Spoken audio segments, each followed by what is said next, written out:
Hey everyone, I'm waiting just a few more minutes till 12 to get started. I'm hoping everybody can hear me.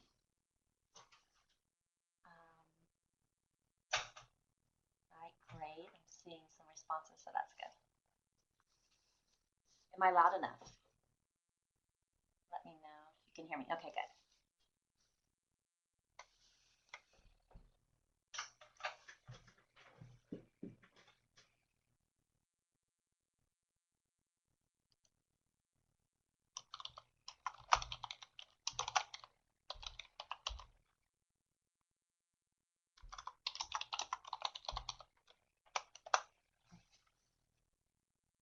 All right, everything I'm saying is under Terry Daly. So just so you know, she's not in the room with me.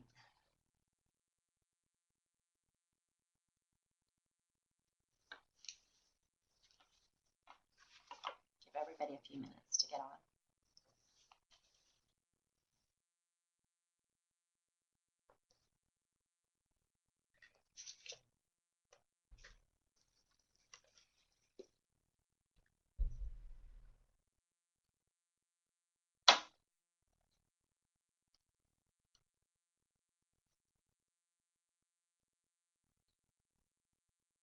Just before I get started, have any of you heard anyone speak on social thinking ever in the past? Kind of let me know.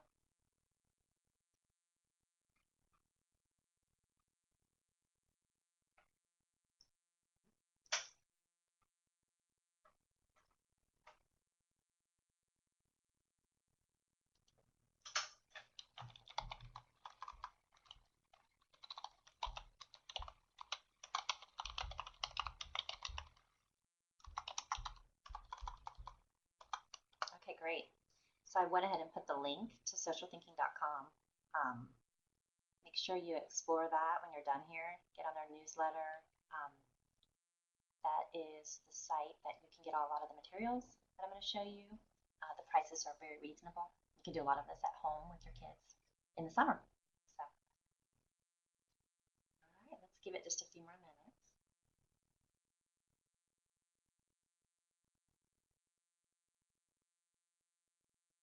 If you have any questions now before we get started, you're welcome to go ahead and ask, or for any of you joining, I had thrown out the question if you've heard anyone speak about social thinking in the past. Just kind of get an idea of the audience.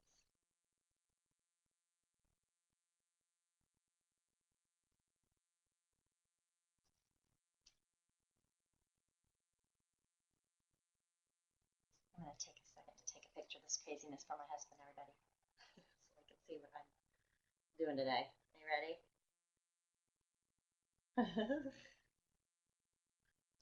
really cool.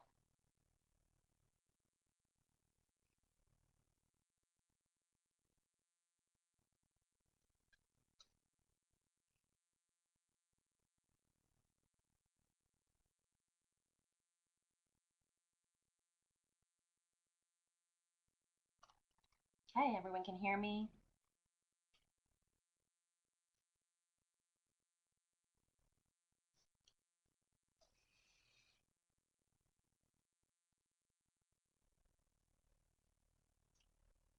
I think I'm going to keep my face up here because I'm going to show you guys some things. Hopefully everybody can see that as we go through.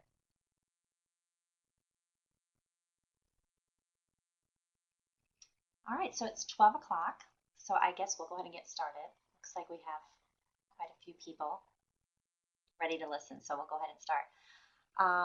As you can see on this first slide, my email address is on here. I would love for you guys to connect with me when when we're done today.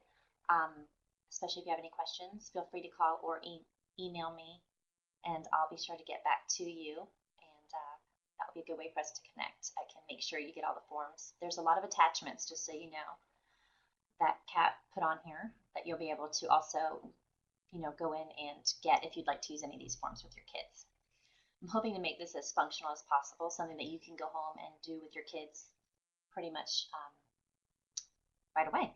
Okay, So let me start off with our group plan. Everything based on social thinking usually starts with a group plan. It's the way that I introduce what we're going to do that day. It's always important that kids, especially those on the spectrum, know exactly what the routine is going to be for the group.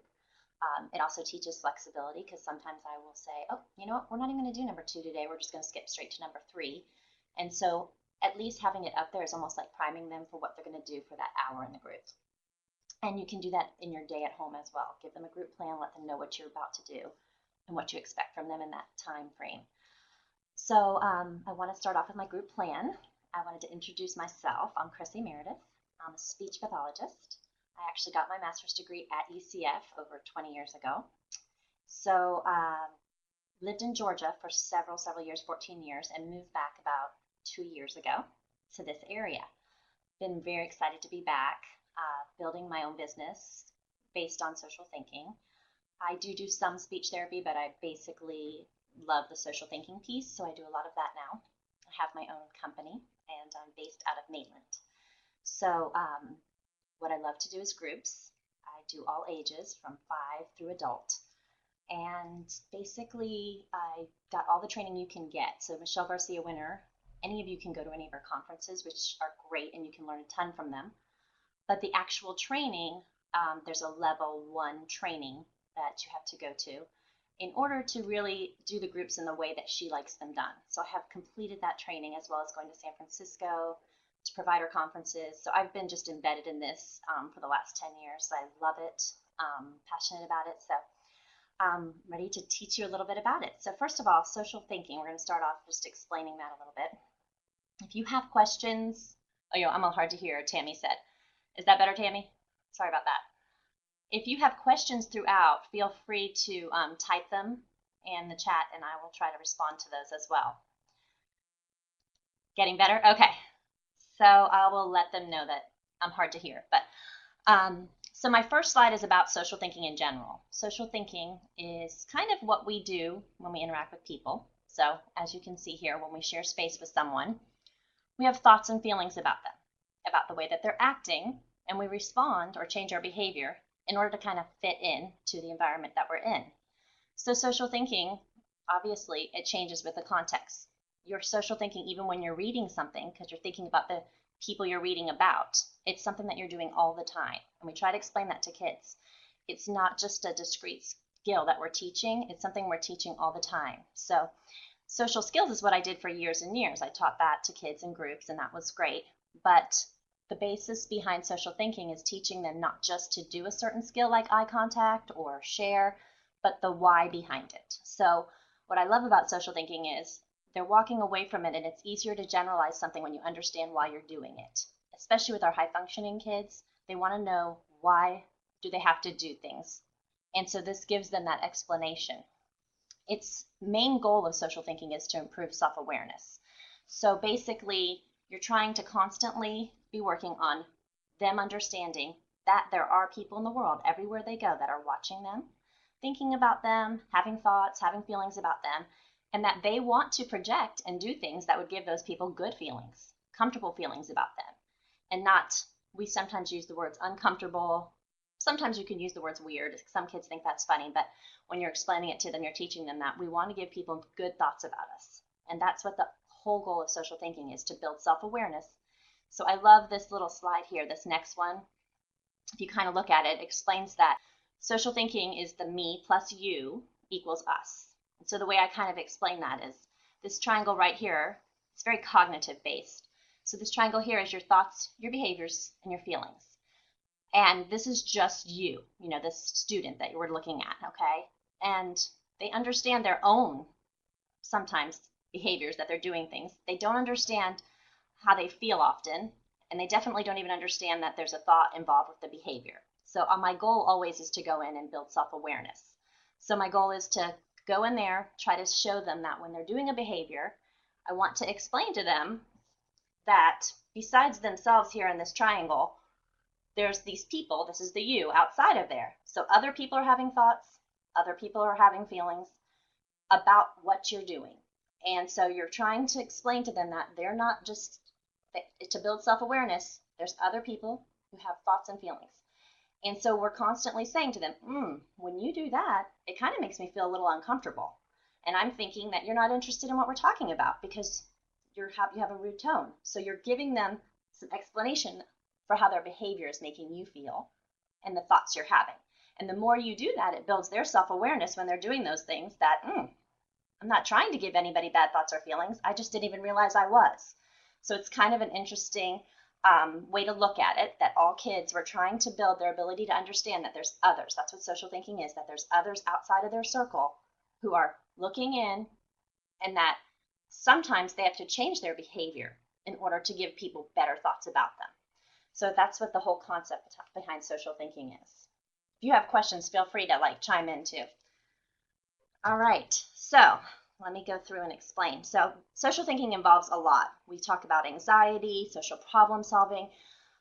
It's very in-depth. I'm just touching on friendship, one little thing today. So just so you know, I speak a lot for putting the pieces together, PTPT also, and I try to pick different topics to speak on. So if you like this topic, maybe we can pick a different topic at another point, or I can keep you up to date if you send me your email on other places and times I speak. All right, so here's some of the stuff we're going to cover today.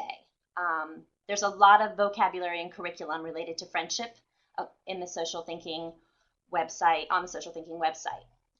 Some of these I've created or expanded on. My hope today would be that you'll be able to talk to your kids, your students, if you're a teacher, about how friendship looks and how to create more long-lasting friendships. That's something that a lot of these kids are lacking. You know, they get to a certain point and they don't know how to take it to the next level in friendship, and they don't realize what they need to do in order to make that friendship grow. So I'm going to show you a bunch of really tangible things that you'll be able to use right away. So the first thing is the relationship target. And I love this, except for this copy didn't have the words in it. So I grabbed it here. The first thing I tend to do with kids when I get with them and we want to work on that friendship piece, a lot of times before we even get in a group, I'll go over this with them, or we start the group off doing this. All ages can do this, but I tend to use this one for the elementary school age. So I have them write their name in the middle of the circle right away. And then I proceed to the next circle and I tell them, let's write down some family members' names. This can be cousins, brothers, sisters. Go ahead and write down all the family members that you're close to, that you spend some time with. And then the next circle is where we'll write our friends. Okay? A lot of times you'll see that this will start to be where they only have a few people to write in. Okay? They don't really know what friends are sometimes to even know what I mean. But I say people that you hang out with, maybe more some of your friends from school, people you play with on the playground, and just kind of slightly define that. I'm going to show you some books to use to talk about friendship later. On the next one would be your authority figures. And what's interesting here is a lot of our kids are high functioning, our Asperger's kids. These, in their world, are their friends. Their teachers are who they communicate and talk to all the time. So in their eyes, these are friends. But when we start to explain what an authority figure is, they start to understand that that person is the person in control of the situation, and whether or not that conversation is going to happen when they want to go hang out with them at recess instead of kids their age is up to them. So we really define that authority figures are their teachers and their coaches and those people in their life. And then the last one is acquaintances. And here's where we talk about a neighbor that we might just say hi to, but that we don't share a ton of information with, because that's kind of inappropriate unless you get to a level where maybe they become a friend. Then you might talk to them about some things, because we have a problem sometimes with kids giving too much information to an authority figure, an acquaintance, and then on the outside I always write stranger up here. Strangers are all around us, and we don't want to give them too much information. So when we have the students that talk too much and give too much information, we need to explain that some of that you save for family and friends in these inner circles, and that you don't tell an acquaintance or a stranger some of the information that you might tell your friends or family members. So it's a good way for them to get a grasp on what their circle looks like, their circle of life, and who's in their life. For the older students, Monica can't hear. Hey, Monica. I think I know you. Okay, let me see if I can.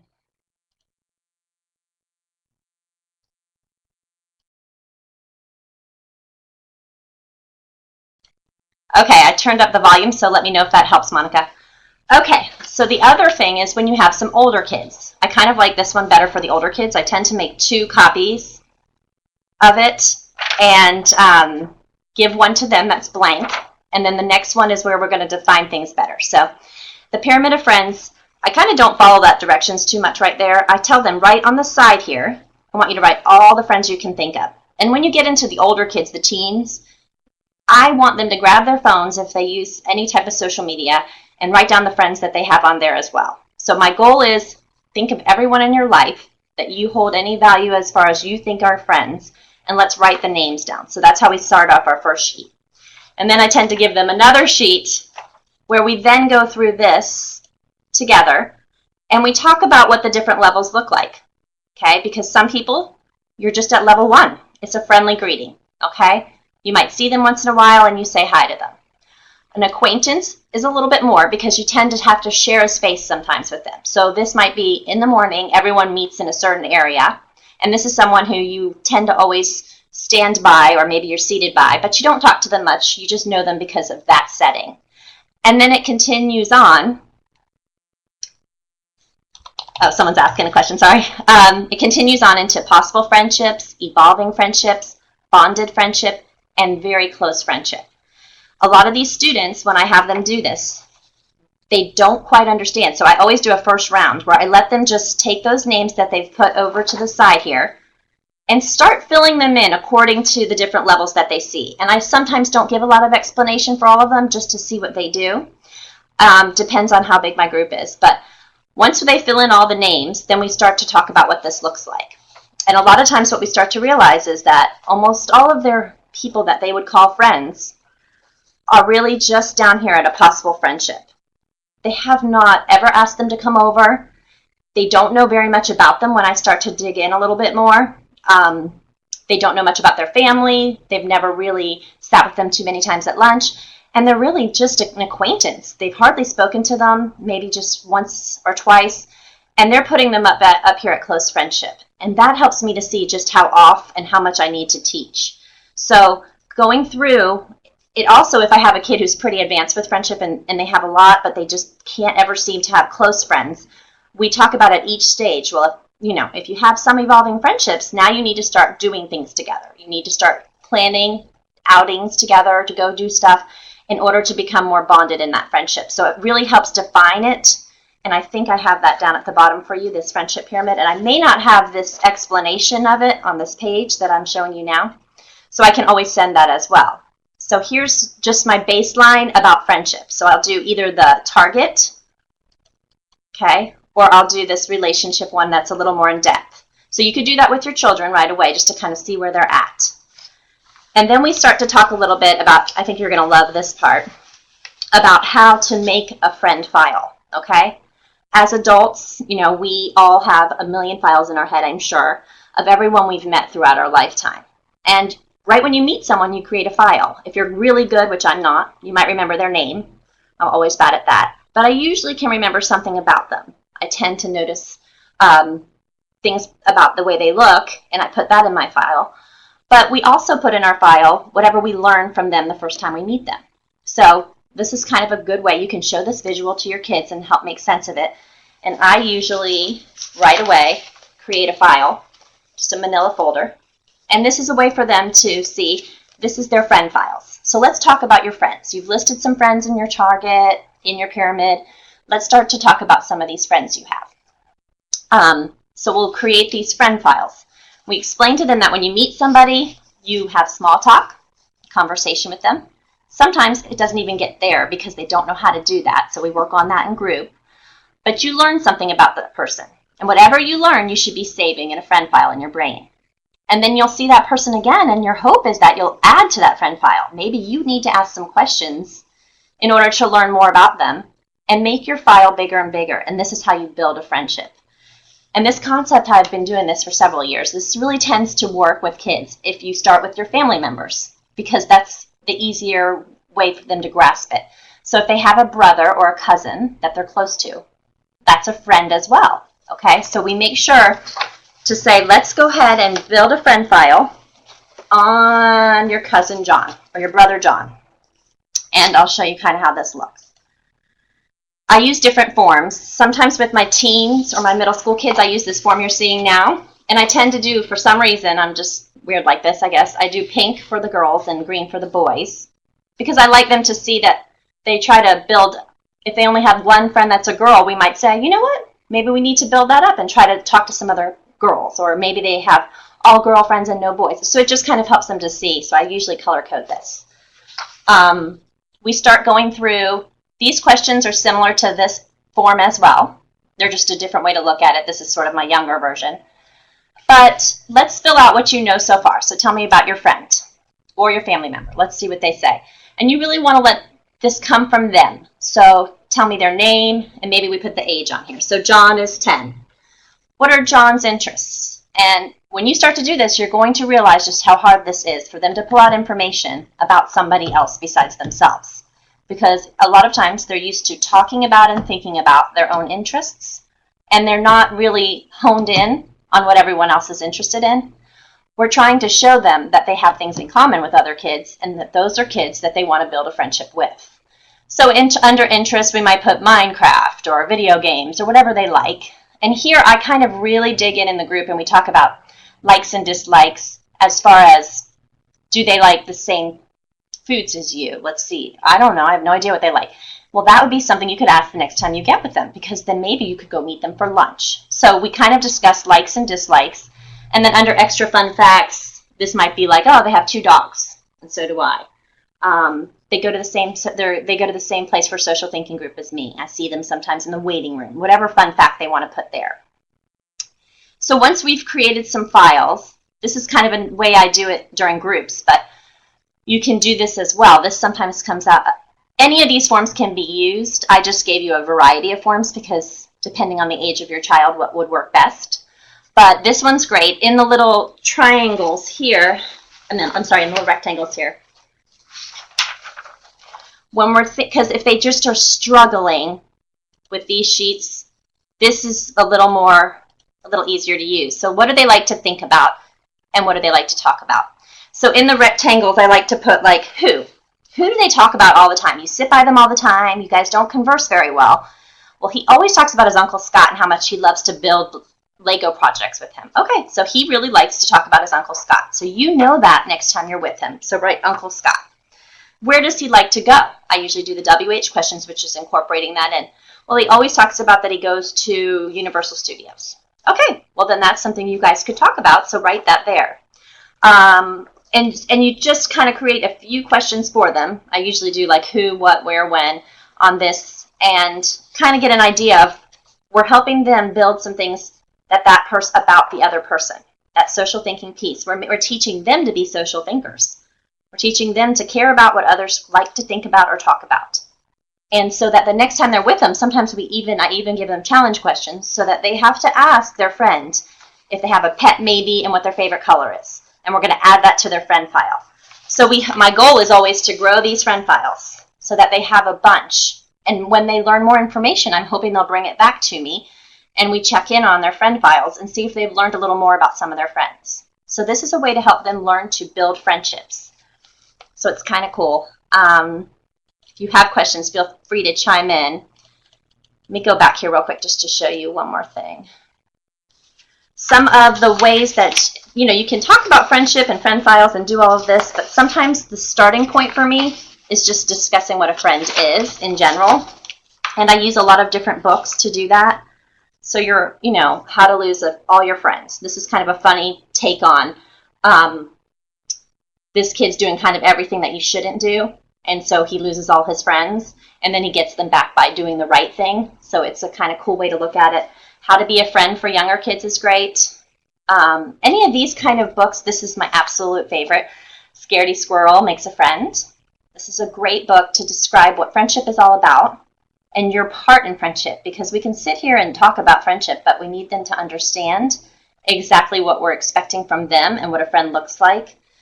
And so these are some fun ways. Join in and play is great. I don't know where to hold it, sorry. I have really fallen in love with this book lately, Making Friends is an Art. It's all every color in the crayon box, basically, and I start off by giving them each a crayon box. And every color has a different sort of personality. And so we try to figure out what friends fall into the different personalities.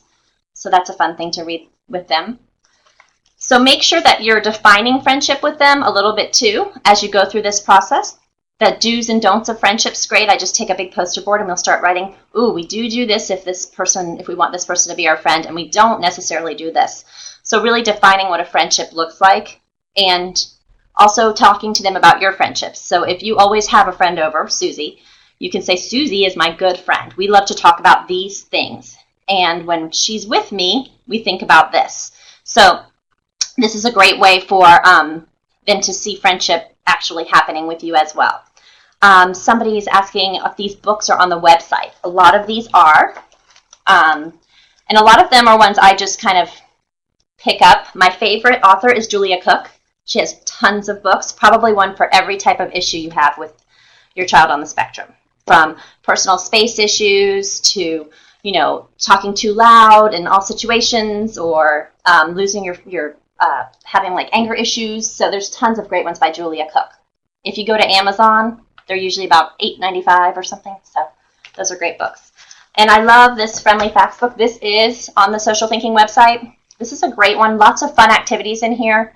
If you wanted to get your own little group together, I kind of dive into this a lot in my groups. So that's a fun one too. I will send you a list of all the book titles if you would like to email me that you watched today. I will send you a list of some of these book titles as well, okay? So going forward, I hope this is helping you learn how to kind of create some friend files. The most important thing that I talk about, no matter what, when I start a group, or it's something you could start right away actually, is talking about the 4 steps of communication with your child, because we can't really build relationships with other people. And this is a huge, huge part of social thinking unless we build these 4 steps of communication. So no matter where I am, even if you're at the dinner table, I immediately draw this. And we tend to start working on what it looks like to have our brain, our body, our eyes, and our words as part of the group. And we start rating each other. I put my name on there, and I sometimes will put my initials. We'll say, want to do initials or name? And then do you want to do, if we do it right, we get a check or an X. And we kind of define this as a group. And a lot of times I'll have kids rate each other as well. So it's a great way for them to start to be aware that, ooh, you kept kind of running away when we were trying to talk about things today, when we were all together. And that was kind of giving me weird thoughts. It was making me feel like you didn't want to be part of the group. So I kind of felt like we need to work on body today a little more. So today I would love for you to work on that. It gives them a goal for the day.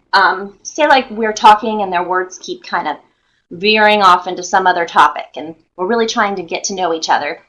We might let them know that, oh, your words are not quite on topic, and it's making me feel kind of sad because every time you talk about something else, we're all thinking, I don't know if he wants to be part of this group because we're not talking about those things. And the more, it's hard for families at first with social thinking, but the more honest you are with your child about the way that what they're doing is making you think or feel, that is the only way to build their awareness. And they do want to change those things. So it gives them the motivation to do that. The more you do that, try to pull out a lot of positives at first. Wow, I loved the way that you kept your eyes in the group today. You were focused, you were looking at me, and it made me just feel great, had wonderful thoughts about you.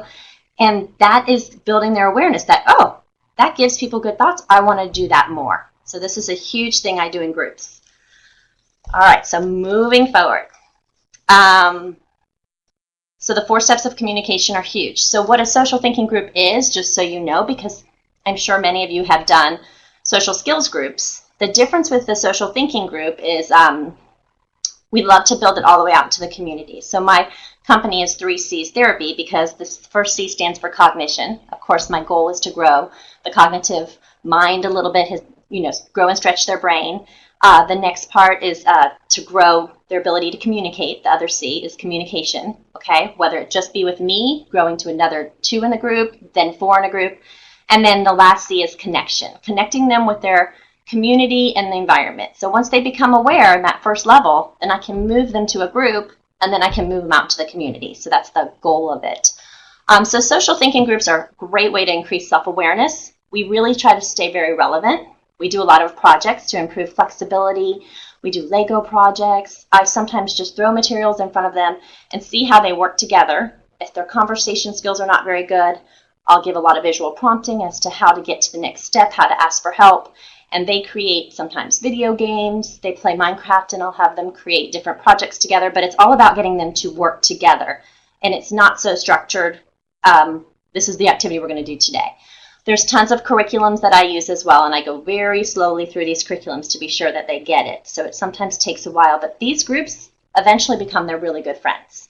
And it's because we work so hard to form them. And my goal would be that they would generalize and that they would find some friends at school too once they learn how a friendship looks and how to act in a friendship.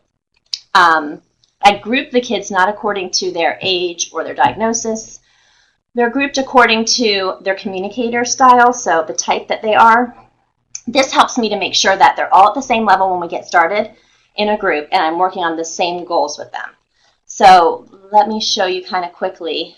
I start off with an intake interview, and any of you that are listening, if you're in the area and you want to do it, I'm located out of Maitland, but I can also come here to the card and do some intake interviews. I would love to do those free for you, to no cost, just for me to get to know your child.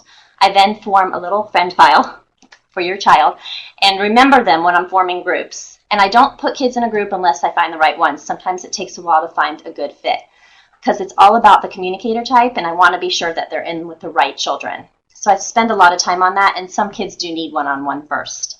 So I determine all of that during my social thinking intake interview, where I talk a lot to the child and a little bit to you. Some kids I just have to recommend that they continue speech therapy because that's what they really need. They're not quite ready for the cognitive process that needs to be in place in order to do the social thinking curriculums. These are the different types, just in case you're interested.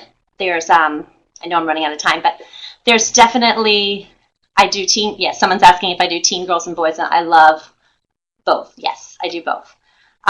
So there's neurotypical kids, that's just your kids who develop socially without any issues. The socially anxious group is kind of a group of its own. I can tend to put those into some of the other groups. They have the language skills, but they're so anxious that they tend to hole up, and anxiety is a huge piece of the cognitive based curriculums that she has, so we can definitely work on that one-on-one and then mesh them into the right group. The weak interactors are really high. They have lots of language, but it's all about what they want to talk about and when they want to talk about it. They don't really care to ask about other people, so it's they definitely, when you put them all together, when you put the weak interactors all together and they're all just talking and not listening, it really opens their eyes because they're with other kids who are doing the exact same thing. And so it's annoying them that they're doing it, which opens their eyes and makes them self-reflect a little. So it's a good group. Emerging social communicators don't have as much language maybe. They're definitely not having conversation skills very well yet. So I like to keep them together. And then the challenged and the severely challenged social communicators tend to be one-on-one with me for a while until they can build some skills to be able to be placed in a group. And I look at all these different things to try to determine what group they're based on. I look at how well their social radar is, their self-awareness, their emotional coping. All of this is stuff I learned at my conference. So it's kind of complex. It's a big chart that I fill out, but it helps me to really get to know your child. And once I do that, I go to this chart that I've created with Michelle Garcia Winner's work that she's given me. And basically, I'm able to see. So if you have a kid who, let's say he's really weak social radar. He doesn't really notice others in his environment too much, and his awareness is kind of low. And when you meet him, he's kind of awkward. You could tell that there's something different. They fall into my emerging category. So I have all these categories I look at in order to group them. And I'm wrapping it up now. I know I need to. But just so you know, social thinking groups involve the whole family. So at the last part of the social thinking group, the family comes in and the children step out so that I can spend time teaching them the concepts that I want them to take home with them. So it's very family involved. The family is taught to use some of the same terminology so that we're all on the same page. And it doesn't take long for kids to start to want to wrap their head around doing what's expected in order to give us good feelings and thoughts. And they really do want to change their behaviors and try to get a good response from others. So that's kind of what social thinking is all about. There's tons of curriculums. The Incredible Flexible You is what I use with younger kids. You Are a Social Detective with like the elementary, higher elementary. And I love Superflex. It's amazing. It takes about a year to go through that curriculum. So I usually meet once a week for an hour. And the Social Fate or Social Fortune is middle school. And I use the mapping for all the kids. Okay? So I think that's all I do. Let me put my email here for everybody. I also have a flyer attached that you can go to. It has my phone number on it and everything for groups. If you're interested in calling for a free social intake interview, I'd love to meet your child and you and see if there's anything I can do, to help them get into a group or find a good fit for them. I think that's it.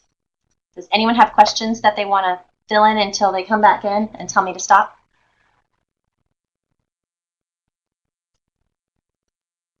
Looks like Tammy's typing a question.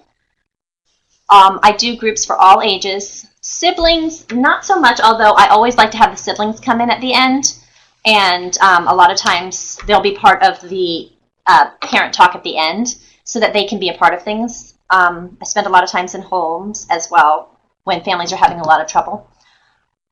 I do suggest it for 5 and up, yes. The 5-year-olds, there's a great curriculum of the Incredible Flexible You. Amazing.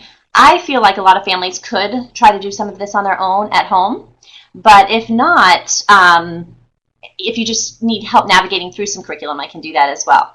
I don't travel to the Melbourne area. Yes, they're able to send out all of this curriculum to the families, so they said I guess if you email me, I'll make sure you get it because I will have the lunch bite. And for high schoolers, or kids going into college, we have a book called Social Thinking at Work and Socially Curious. These are higher functioning books. They're amazing. It's teaching them everything that's expected in those environments. I also do a lot of skills with kids so that they can learn what it looks like to control your emotional regulation and do that stuff. And yes, I am a PLSA provider, and PLSA is covering all the social thinking groups for kids, which is amazing because not much of this is covered, unfortunately, under insurance. So yes, PLSA is covered. They do cover all my groups and my one-on-ones.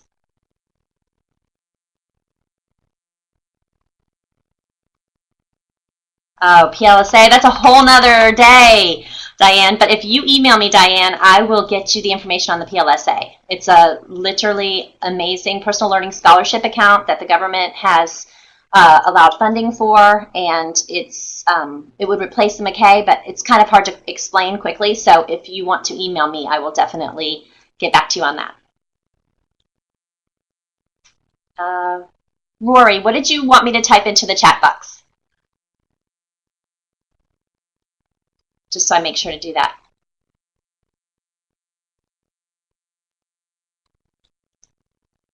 I'm so glad that so many people were able to listen today, and I hope you got a lot out of it. All the charts are here: the people files, friendship pyramid, the friendship target, my flyers down at the bottom. Make sure to let me know that you're from CARD, or let my secretary know that, so that I can do your intake interview for free, and maybe I can even meet you over here. Most private insurances don't cover, but I'm willing to give my receipt, has all the codes on it. So hopefully some people do get reimbursed. So I do that. I do provide a detailed receipt with coding on it. Yes, I do work on girlfriend getting all the time, Rhonda. I love that question. We talk about that more than you would want to. That's one of my biggest topics with most of the kids, especially my middle school kids. But my focus is always on working on getting your social skills where they need to be in order to give people good thoughts, in order for them to want to have that next interaction with you. You have to have your skills at a certain level. So I'm really honest with them, yes. 9-year-old has a crush. We definitely talk about that, yes. Aw, thanks, Becky. Email again? Okay. It's 3. Let me go back to that page so you guys just have the email. Sorry. All right. Right here's my email, so feel free to, just email me. If you want this lunch bite, also you can you can go on here and email me, and she said there was a way that you'd be able to get it, so I'm not sure how that is. All right, I'm redoing my email. I hope you got a little bit of information out of this short little bit. And if you email me, or feel free to call, and we'll try to work out a time to meet up. And then if you have specific questions, we can go over those too. I'm trying to pull up this file, but I don't know if it's going to let me. I might lose you. All right, thank you guys. I don't know if I'm supposed to check out or not.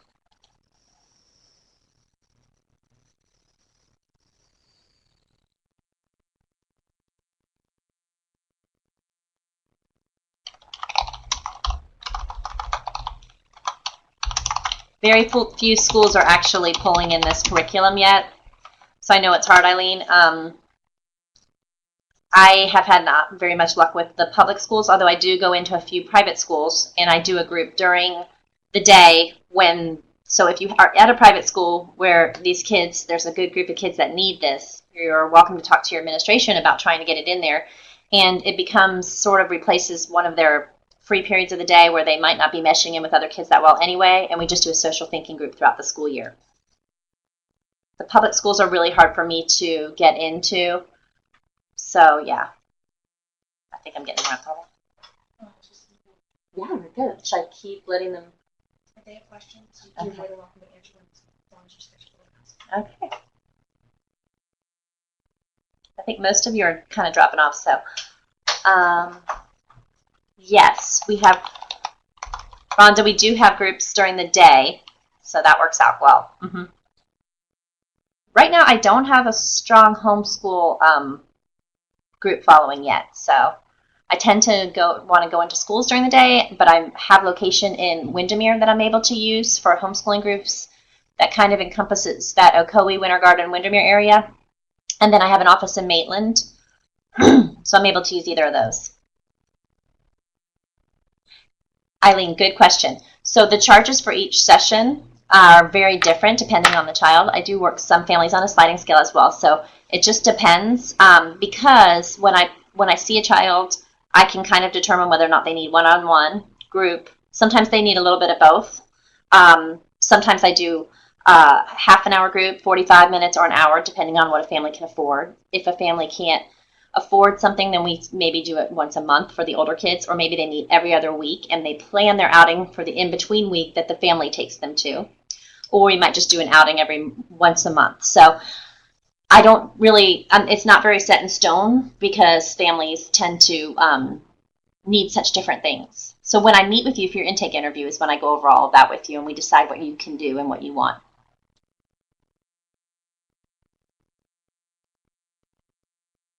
Absolutely, Rhonda, that would be great. I would love that. The Windermere area is where I have most of my kids.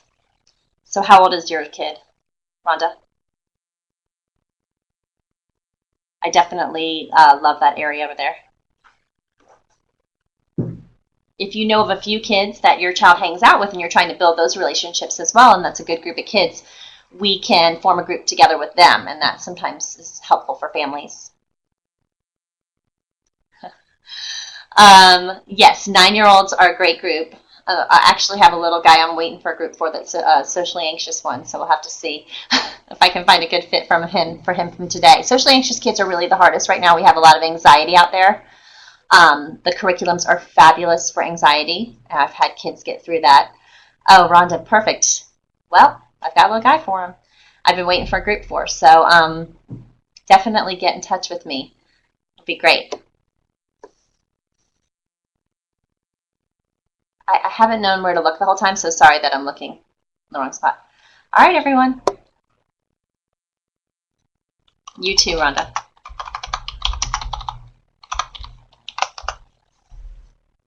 Any other questions from anyone else before I sign out?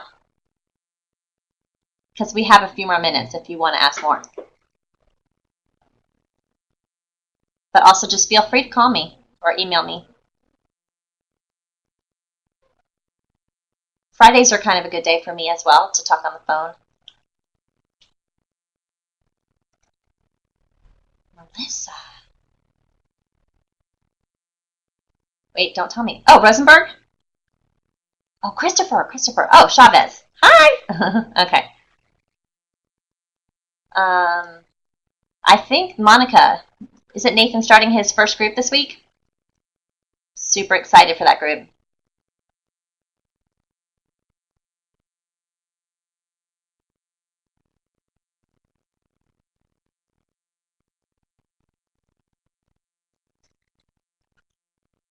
Alrighty. If you don't have any more questions, we'll just hang out until everybody's kind of off.